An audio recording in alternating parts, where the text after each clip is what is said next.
So the next one is very, very special to me because we are going to talk about a topic that I think nobody is going to believe that this would be in a culture slot with a person that is very dear to my heart.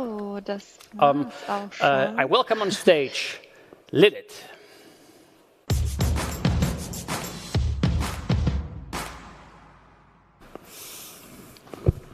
Hello. Hello, Lilith. Thank you for being here. Lilith is a familiar face.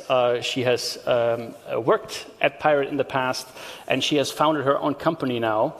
And I have to give a little bit of background around this, because this is a fascinating story, I believe. Lilith has started at Pirate as a working student.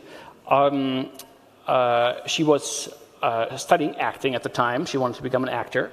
And she then moved. All of a sudden, she was thrown into working a little bit with tech and product, etc. And then she took over, all of a sudden, all by herself, she took over the whole, let's say, tech department, and was basically a one-woman tech department at Pirate for quite some time. She left Pirate to found her own company now, and she is doing something wonderful and which has a deep cultural impact. Lilith is working with NoCode. Lilith, what is NoCode? So that's a big question. So I think, first of all, NoCode is a problematic term, but we come to that later. So NoCode is basically another way of building software without having to write a single line of code. So you have a variety of tools that you can use to build software, to kind of develop software virtually, so or visually. That's a better word for it. So with NoCode, basically anyone can code. Of course, there's code behind that NoCode, but it's just a much more accessible way to build software. I like to think of it as another programming language that is just accessible for everyone. But still, why are we in the culture track here and not in the I don't know, product track or in a tech conference? Why is that? Sure. Why is that? Why are you here, and why is the title how to empower your employees? That sounds a little bit strange to the people probably that have not really heard of NoCode and the possibilities. Enlighten us. Sure. It actually fits to both tracks, so to product or to culture, because there are obvious things that you can do with NoCode. So you can spare a lot of time, a lot of money with NoCode, but it also has a really deep impact on teams, on employees, on individuals. Because once you start with NoCode, you feel empowered because suddenly you can do things. You can build websites and apps and kind of do your own thing. So you're getting more creative as an individual, and kind of it shifts the mindset to I can do something, and kind of ask a question, how can I do this, instead of I can't do this, who can help me?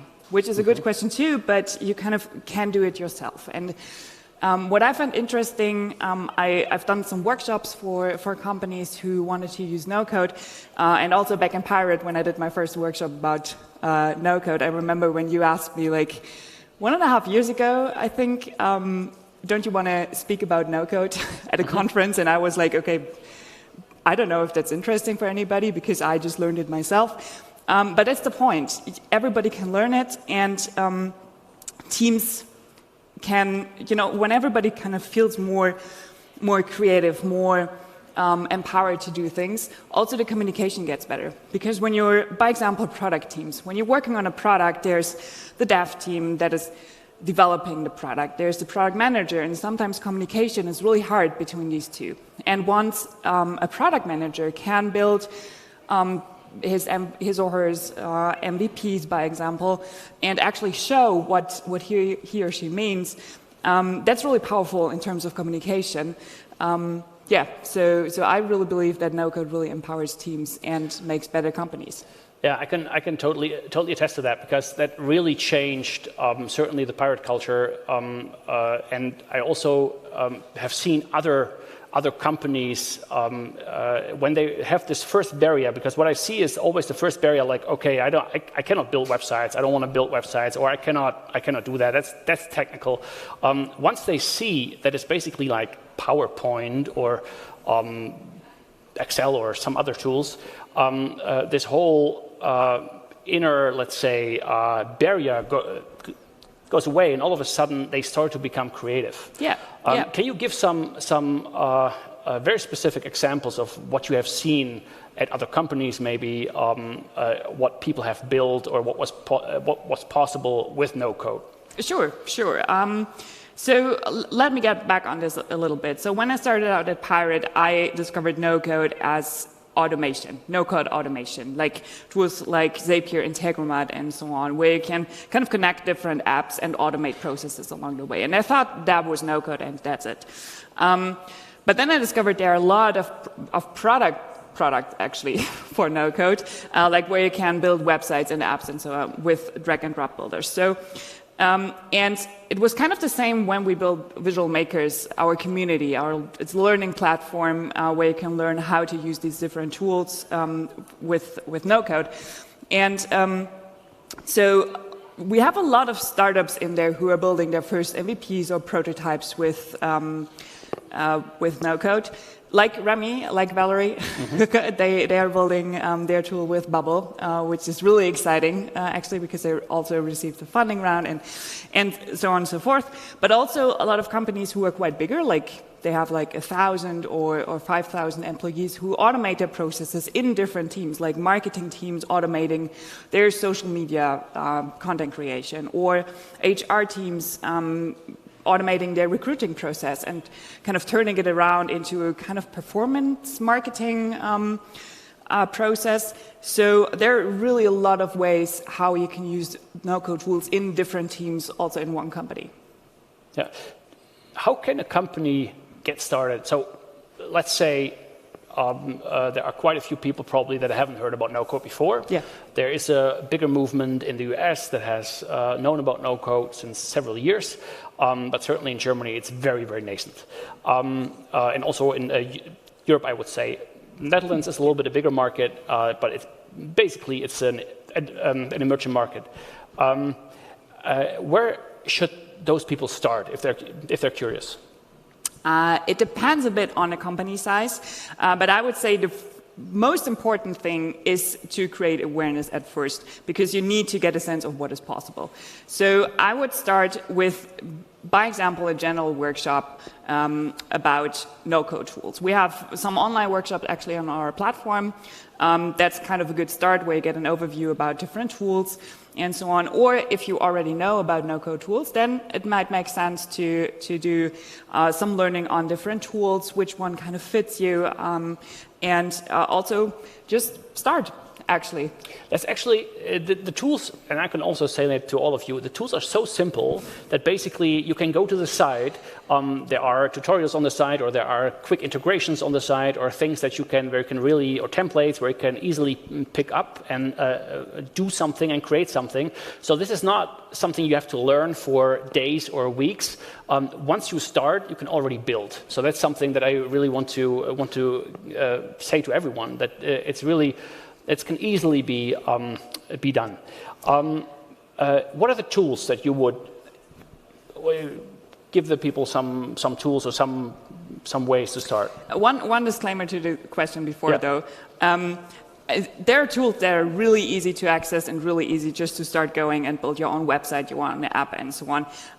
But of course, you have to kind of get a concept of how data is structured and so on. These tools really help you to get there. Like in my case, I didn't even know Excel before, and kind of no-code paved the way for me into tech. But also for developers and so on, it's really helpful to already know the basics of not really programming, but the structure. So that really helps. But it's really easy to learn as well with these tools. Just as a disclaimer for that one. And about tools, I would recommend to start with something, if you want to build an app, by example, with Adalo, which is really easy to, or Glide, also another tool, which is really easy just to drag and drop your kind of interface that you want to have for your app. By the way, Glide started as like a spreadsheet, a Google Sheet, basically, and you could build from a Google Sheet within a click, basically, a mobile app. So that's that easy, Yeah. right? To really, you can build an app just like that. Same with software, by example, from Airtable. And Airtable is kind of a hybrid between spreadsheets and database. So it's a kind of visual database, which is really easy to use as well. And you'll learn with Airtable how data is connected, how you build hierarchies and relationships and so on between different data points. And also one tool to start with, if you have no clue about tech yet at all, is Zapier. Actually, because it's really saying it's on a basis of if this, then that, if this happens, then this should happen, and you kind of build different steps on top of each other. And that's really good for the beginning. It has its limits, but then you go to Integromat and then to Workato, and so there are tools for each different stage where you are. Yeah. So I can just a quick, I don't know, shout out or thank you to all the people that make no-code tools, because without no-code and certainly without Zapier, we wouldn't be where we are right now, because the whole of the company runs basically on Zapier. We have a few things on Integromat now, but it's just all the things that other people, or normally you have to copy and paste, you have to do repetitive tasks, etc. You can automate all of that, and it's really magic if all of a sudden somebody from the accounting department builds their own automation and makes their life easier. So we experience that at Pirate right now, and that's it's just really incredible. So this idea of no code can really empower your team. It is very true. We can really see that at Pirate as well. It wasn't so clear to me before you came and told me that, right? For me, it was very much about efficiency and making things simpler, don't have too many dependencies on developers, which are hard to find, etc. But it really has a big cultural impact of bringing ownership and an entrepreneurial mindset to a company. Yeah, it's really incredible to see how a team is really empowered by using no-code, because everyone kind of has the feeling to be able to contribute to the product, to the process, whatever has been built in this company. And I saw that in a few companies now, and it's just amazing. Yeah, and I also believe that we are going to see a time, and it's not going to be far out, where no-code is something like Microsoft Excel or something like that in companies. It's just very normal. Everybody will have access to it and make their own workflows, and I'm very excited about that future. Companies could have a competitive advantage from a cultural point of view, but also from a typical business point of view, efficiency point of view, if they would already now think more about, let's say, a chief automation officer or something like that. So to really put somebody in place that really just asks people or talks to people, what are your repetitive tasks, and I'm just going to automate all of them. I think that will be a game changer. We are trying that a little bit, but we are also still only at the very beginnings.